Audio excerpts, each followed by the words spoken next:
Is this the police? Please come immediately. I have something urgent to discuss.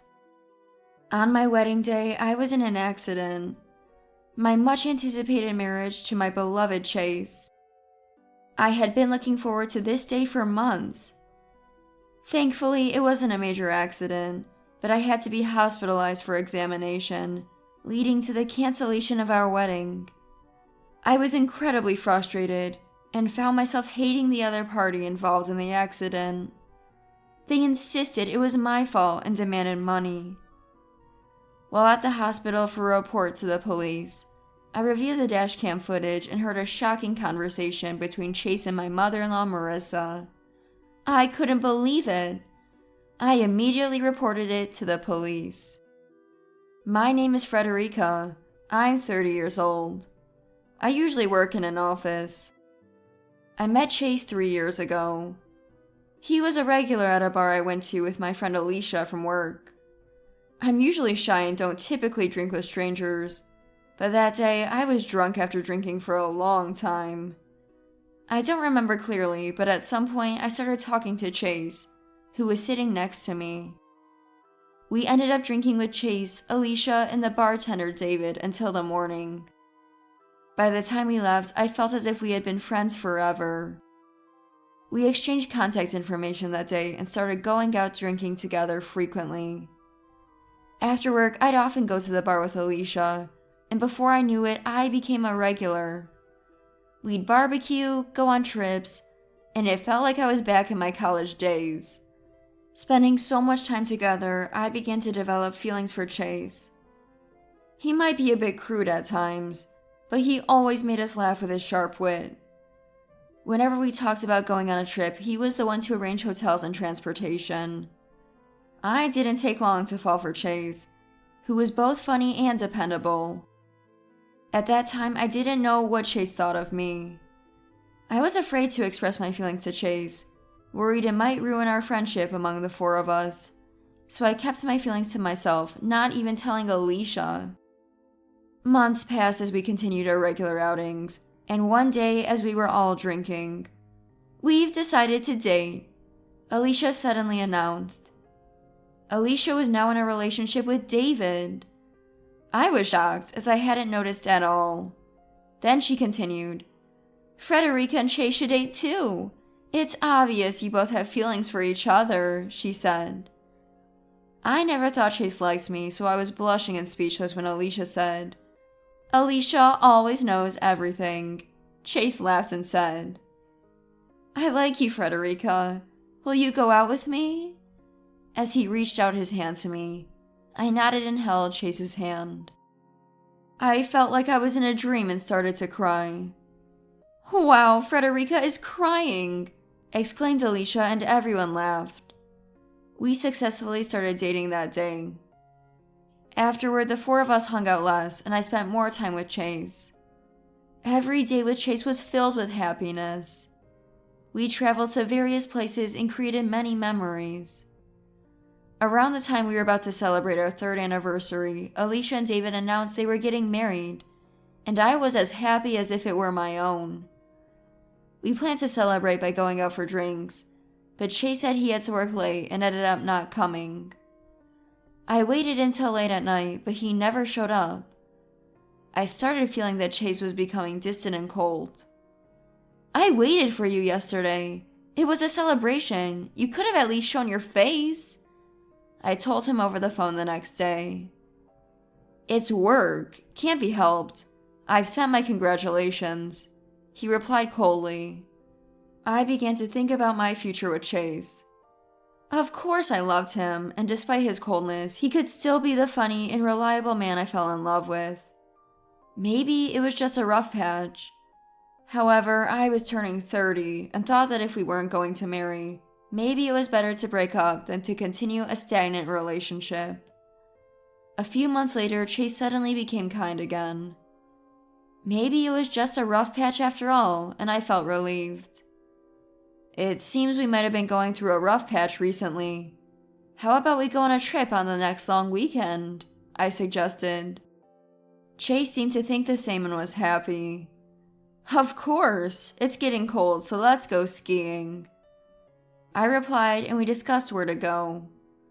Once we decided on the location, Chase had already arranged the accommodations and transportation, just like the first time we traveled together. It made me feel nostalgic. I was looking forward to the trip more than anything. On the day of the trip, we stayed at a hotel and went sightseeing. Laughing with Chase, I enjoyed a relaxed time and realized again how much I loved him. That night as we drank together, we reminisced about everything since we'd met. Life has been so fun since I met Chase, I thought sincerely. Then, I want to make more memories with you. Frederica, will you marry me? Chase asked, reaching out his hand to me. Without hesitation, I took Chase's hand. It was just like when we started dating. And so we decided to get married. Just imagining our married life ahead made me incredibly happy. After deciding to marry, there was so much to do, like greetings and wedding preparations. It was busy. Chase was very cooperative, and we spent nights discussing and deciding various things over drinks. Chase's father had passed away due to illness when Chase was in elementary school. His mother, Marissa, is very much like Chase, talkative and funny. One thing that bothered me a bit was when the three of us talked, she never looked at me. Even when we were making our marriage greetings, Chase and she would get caught up in the conversation, and I would just be laughing beside them. I was a little concerned about her not looking at me, but I tried to think she might be as shy as I am. I hoped we could gradually build a good relationship. I assumed that I would spend the day before the wedding with Chase. After bringing in the luggage and having a brief meeting, when we got home in the car, "I'm staying at my parents' house tonight. See you tomorrow," Chase said. "Wait, aren't we supposed to spend today together?" I asked. "No, we'll live together from tomorrow. Today, I have to be filial," he replied. Chase had been cooperative with the wedding preparations, but he had been staying at his parents' house these past few days. Even yesterday he stayed there, and I had to prepare the luggage alone before picking him up by car for our meeting. We drove to the venue together. Since we had also returned by car, I didn't expect him to go back to his parents again. He ended up taking a taxi to his parents' house that night. It bothered me a little, but from tomorrow we'd be together forever. Once the wedding was over, we had plans for a honeymoon. Filial piety is, of course, important. I decided to be positive and endure just for today. That night, while taking a half-body bath, I looked back at photos of memories with Chase. I was a bit nervous but fell asleep imagining the guests enjoying themselves. In my dream, I was having the wedding. And on the morning of the wedding day, I was awakened by Chase's phone call. Worried I had overslept, I checked the time, but it was still earlier than I had planned to wake up. "What's up? So early in the morning?" I asked. "Frederica, sorry. I forgot the shoes I'm supposed to wear today. Thought I brought them over. They're still in the car. Can you bring them over?" Despite being pushed by Chase's rush. "What? I can't drive today because of the alcohol. I'll take a taxi," I replied. "No, Mom's driving back home. She doesn't drink, so don't worry about that. It's already arranged," he said. Half asleep and not wanting to talk any further. "All right, talk to you later," I replied. The wedding venue was about a 20-minute drive away. I sometimes drove, and if Marissa was going to take the car back, I wouldn't have to worry about the return trip. Chase seemed in a hurry, so I reluctantly proceeded with the preparations. I checked multiple times for any forgotten items and confirmed Chase's belongings in the car. To avoid traffic, I left home a bit early. Today was an important day. I drove more carefully than usual to the venue. Just a short distance from the venue, the car next to me suddenly tried to change lanes. Startled, I braked, but before I knew it, I had collided with the other car. I had never experienced a traffic accident before and was so shocked that I barely remembered the moment of impact. All I remember is feeling a huge shock throughout my body. I was in pain, but fortunately I was conscious. The other driver was a young man. "Hey you, that was dangerous. I'm going to demand compensation," he yelled at me. I thought to myself, who was the dangerous one here? I didn't have the energy to argue back. He didn't seem to be injured. "Please call the police," I managed to say. He appeared to be calling the police. Soon, both the police and an ambulance arrived. Before I knew it, I was crying. I could hear the other driver telling the police it was my fault from a distance. I knew I needed evidence, so I mustered all my strength to take out the SD card from the dashcam and put it in my pocket. I have a wedding to attend later today. I remember telling the paramedics repeatedly, though I don't remember much. The next thing I knew, I was on a hospital bed. "Frederica, are you okay?" I heard Chase's voice and opened my eyes. "Yeah, I'm okay. What about the wedding?" I asked. "It's been called off. You've been in an accident after all. We can always do it another time," Chase replied. At that moment, I burst into tears. "It's okay not to have the wedding today. Being healthy is more important. You'll need to stay a few days for tests," he comforted me, but he seemed oddly calm about the wedding being called off. I couldn't help but wonder if Chase really felt nothing about canceling the wedding. I had broken a rib and had some bruises, but because I hit my head, I needed further tests. After Chase left, Alicia called me. "Frederica, are you okay? I heard from Chase. If you need anything, I'll bring it to you," she offered. "Alicia, thank you. I'm a bit sore, but I'm okay. Can you bring my laptop?" I asked, suddenly feeling the need to check the dashcam footage. Your laptop? Okay, I'll bring it right away." Alicia seemed surprised but agreed. Alicia lived nearby, and within 20 minutes she and her husband arrived at my room. "Frederica, I'm so glad you're safe," Alicia said, hugging me while crying. Seeing her face, I started crying too. I was so happy to have friends who cared about my safety, but it made Chase's calmness all the more concerning. "Here's your laptop." Alicia handed it to me, and I pulled out the SD card from my clothes and played it. The accident was clearly recorded. "What is this? This is too dangerous." Alicia was angrier than I was. "That guy blames me for the accident. I have to submit this evidence to the police," I told her. We talked about what happened during the accident and how the wedding was called off. I felt down, but talking to Alicia and her husband made me feel a bit better.